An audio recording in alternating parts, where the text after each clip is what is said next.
Hello, আসসালামু আলাইকুম everyone. সবাই কেমন আছেন? আশা করছি ভালো আছেন। আমিও আল্লাহর রহমতে ভালো আছি। দেখছেন আমি দুধ নিয়েছি, কলা নিয়েছি। আমি এখন ঘরোয়াভাবে ঘরে তৈরি একটু ডিফারেন্ট করে বানাবো লাচ্ছিটাকে। কলা আর দুধ দিয়ে নাবিয়ে নাবানোর জন্য এটাকে প্রথমে ফুটিয়ে ছেঁকে এটাকে ভালো করে ছেঁকে ঠান্ডা করে নিয়েছি। এরপর এতে কলা দিয়ে দিব।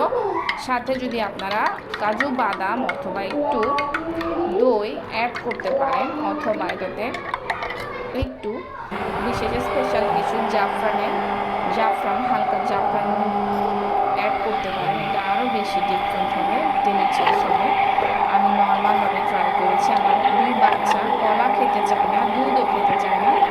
আমার দুই বেবির জন্য আমি একটু ডিফারেন্ট করে বানিয়েছি শর্টকাটভাবে।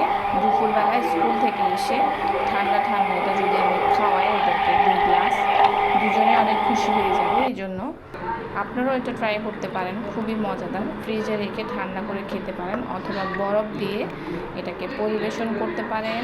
Thank you everyone. আসসালামু আলাইকুম সবাইকে। আমার সাথে থাকার জন্য আবারও ধন্যবাদ জানাচ্ছি। আপনারাও বাসায় এভাবে লাচ্ছি ট্রাই করতে পারেন। আবারও জানাই থ্যাংক ইউ এভরিওয়ান।